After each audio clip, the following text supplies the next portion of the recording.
Kebakaran melanda sejumlah rumah di Kelurahan Belitung Darat, Kota Banjarmasin pada Minggu 24 September pagi. Akibat peristiwa ini, 5 rumah warga hangus dan 2 warga dilaporkan tewas.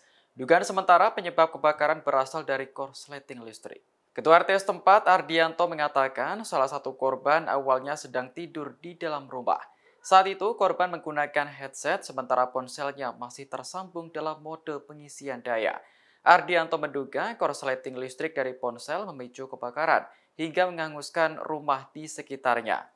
Satu rumah di antaranya rusak berat sementara 4 lainnya mengalami rusak ringan.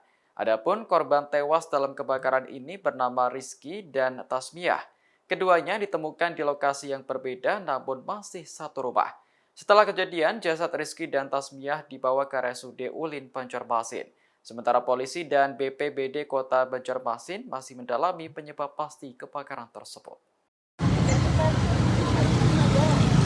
Assalamualaikum warahmatullahi wabarakatuh. Bersama Riki Sulaiman, wartawan Banjarmasin Pos. Saat ini sedang berada di TKP kebakaran Gang BKIA Belitung Laut ya, komplek Kecamatan Banjarmasin Barat.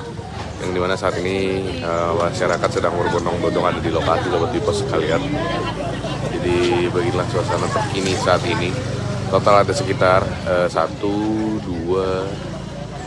3 ya, 4 di belakang. Ada sekitar 4 atau 5 buah rumah yang terbakar sobat di pos.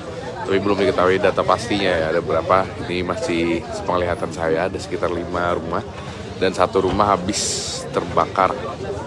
Dan dari sinilah ditemukan itu. Nah, dari sini ditemukan sobat di pos 2 orang korban.